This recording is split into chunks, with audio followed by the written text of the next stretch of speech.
Hi friends, welcome back to my channel. இப்போ பார்த்திங்கன்னா நம்ம வீட்டில் எப்போயுமே ஈஸியாக செய்யக்கூடிய ஒரு ஸ்வீட் கேசரி. அந்த கேசரியை எப்படி ரொம்ப சாஃப்டாக கட்டி இல்லாமல் செய்கிறதுன்னும், ஆறி போனாலுமே கேக் மாதிரி ஆகாமல் நல்லா சாஃப்டாக இருக்க மாதிரி அந்த பதத்துக்கு எப்படி செய்கிறதுன்னு பார்க்கலாம். ஃபஸ்ட் டைம் இதை ட்ரை பண்ணியிருக்கேன். உண்மையாகவே டேஸ்ட் ரொம்ப நல்லா வந்துருந்துச்சு. இந்த தமிழ் நியூ இயருக்கு இதை செஞ்சு பாருங்கள். இப்போ வாங்க வீடியோக்குள்ளே போகலாம்.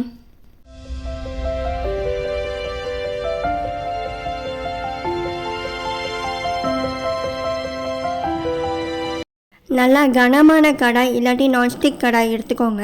அப்போ தான் பிடிக்காமல் நம்ம செய்ய முடியும். இந்த அரை கப் நெய்யில் ஃபஸ்ட்டு கொஞ்சமாக நெய் ஊற்றிக்கிறேன். நெய் ஊற்றுனதுக்கப்புறமா கொஞ்சமாக ஃப்ளேவர் இல்லாத ஆயில் இல்லாட்டி சன்ஃப்ளவர் ஆயில் கொஞ்சமாக ஆட் பண்ணிக்கோங்க. நெய்யோட எதுக்கு நம்ம எண்ணெய் சேர்க்குறோன்னா, அதுவும் ஃப்ளேவர் இல்லாத ஆயில் சேர்க்கும் போது நமக்கு ரவா கேசரி அதோட பதம் ரொம்ப சாஃப்டாக வரும். அது மட்டும் இல்லாமல் நமக்கு திகட்டாமையும் இருக்கும். இந்த நெய் ஃப்ளேவர் கம்மியாக்கிறதுக்கு எண்ணெய் சேர்க்குறோம். இப்போ கொஞ்சமாக முந்திரி ஆட் பண்ணிக்கலாம். முந்திரி ஒரு 10லேருந்து 15 வரைக்கும் எடுத்திருக்கேன். லைட்டாக கலர் மாறுற வரைக்கும், கோல்டன் கலர் வர வரைக்கும் நல்லா வறுத்துக்கோங்க. இது ரொம்ப கலர் மாறணுன்னா இல்லை, கொஞ்சமாக கலர் மாறினாவே போதும் நமக்கு. ஏன்னா நம்ம திராட்சையை சேர்த்து இதில் தான் வறுக்க போகிறோம். அதனால் ரொம்ப கலர் மாறிடுச்சுன்னா நல்லா இருக்காது. திராட்சையை பலூன் மாதிரி உப்பி வர வரைக்கும் நல்லா வறுத்துக்கலாம். இப்போ கல்யாண வீட்டில் கேசரி பார்த்திங்கன்னா ரொம்ப சாஃப்டாக வரும். அதுக்கான சீக்ரெட்டே இது தான்.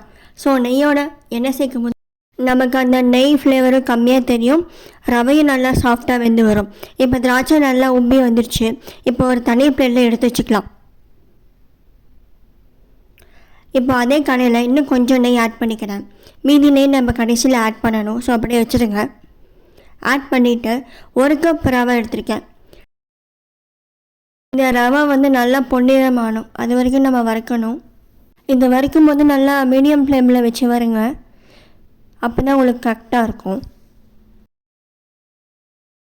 இப்போ பார்த்திங்கன்னா நல்லா மணல் மாதிரி வர ஆரம்பிச்சிச்சு.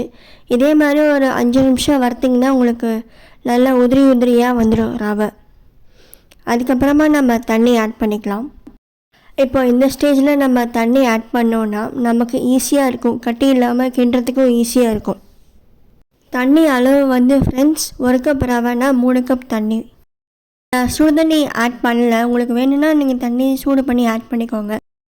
இந்த மாதிரி தண்ணி ஆட் பண்ணும்போது நமக்கு கட்டி கட்டியாக விழுகாமல் கிண்டுறதுக்கும் ஈஸியாக இருக்கும். இப்போ நமக்கு ரவை நல்லா வெந்து வரணும். ரவை நல்லா வெந்து வந்தால் தான் நமக்கு அந்த சாஃப்ட்னஸ் கிடைக்கும். இன்னொரு டிப் பார்த்திங்கன்னா, நம்ம தண்ணியோட சேர்த்து ரவையை வேக வைக்கும் போது இன்னும் கொஞ்சம் நெய் ஆட் பண்ணிக்கலாம். அப்போ தான் நமக்கு ரவை வெந்து வரும்போது சாஃப்டாக நல்லா வேகும். இப்போது ரவை நல்லா வேகிற வரைக்கும் சிம்மில் அடுப்பை வச்சு கிண்டிக்கலாம்.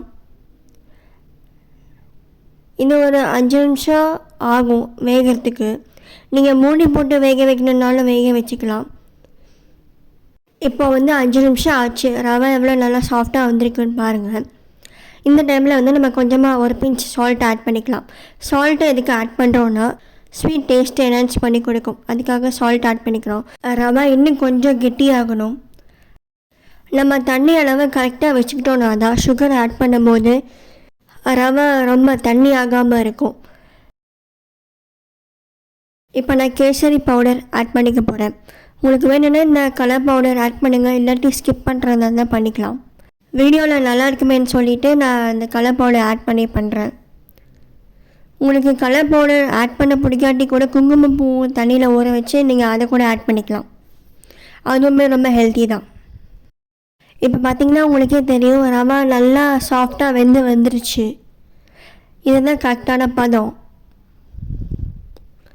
இந்த மாதிரி நல்லா சாஃப்டாக வந்ததுக்கப்புறமா 1.5 கப்பு சுகர் ஆட் பண்ணியிருக்கேன். கொஞ்சம் ஸ்வீட்னஸ் கம்மியாக தான் ஆட் பண்ணியிருக்கேன். ஆக்சுவலி கரெக்டான அளவு 2 கப் சுகர், நான் 1.5 கப் தான் ஆட் பண்ணியிருக்கேன். இப்போ சுகர் நல்லா ரவையில் மிக்ஸ் பண்ணிக்கலாம். மிக்ஸ் பண்ண உங்களுக்கு ரவை திருப்பி இலகி வர்றது நல்லாவே தெரியும். ஏன்னா சுகரில் வாட்டர் கண்டென்ட் இருக்கிறதுனால நல்லா இன்னும் இலகி வரும். இந்த மாதிரி சர்க்கரை ரொம்ப இலகி வர்றதுனால கேசரி ரொம்ப தண்ணி ஆகிடுமோன்னு சொல்லி நீங்கள் பயப்பட வேணாம். நம்ம அப்படியே கிண்டிக்கிட்டே இருந்தோன்னா நல்லா கெட்டியாகிடும் கேசரி. தண்ணி அளவு மட்டும் நீங்கள் கரெக்டாக பார்த்து வச்சுக்கோங்க. இப்போ நல்லாவே சர்க்கரை கேசரியில் கரைஞ்சி வருது. நம்ம ஒரு 5 நிமிஷம் கிட்ட கிண்டிக்கிட்டே இருக்கணும். அப்போ தான் வந்து நல்லா கெட்டியாகும். இப்போ பார்த்திங்கன்னா கொஞ்சம் மீதி இருக்க நெய் கடைசியாக ஆட் பண்ணிக்கலாம். ஏன்னா இப்போ இறக்குற ஸ்டேஜ் வந்துருச்சு. ஸோ ஆட் பண்ணிட்டு நம்ம வறுத்து வச்சுருந்த முந்திரி திராட்சை ஆட் பண்ணிக்கலாம். ஆட் பண்ணிட்டு நல்லா கிளறி விட்டுக்கோங்க. இப்போ கேசரி நல்லாவே கெட்டி ஆகிடுச்சு ஃப்ரெண்ட்ஸ்.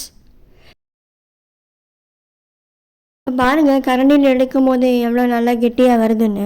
கரெக்டான பதத்தில் வந்துடுச்சு. ஃபஸ்ட் டைம் ட்ரை பண்ணும்போது எப்படி வருமோ தெரியலன்னு பார்த்துக்கிட்டு இருந்தேன்.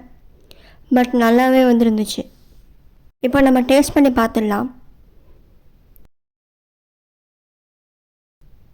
டேஸ்ட் ரொம்பவே நல்லா இருந்துச்சு. சுகரும் கரெக்டாக இருந்துச்சு. கீ ரொம்ப திக்கிட்டாமல் எல்லாமே கரெக்டாக இருந்துச்சு. ஃப்ரெண்ட்ஸ், இந்த ரெசிபி ட்ரை பண்ணி பாருங்கள். ரொம்ப ஈஸியாக தான் இருந்துச்சு. இந்த வீடியோ பிடிச்சிருந்தால் லைக் பண்ணுங்கள், ஷேர் பண்ணுங்கள், சப்ஸ்கிரைப் பண்ணுங்கள்.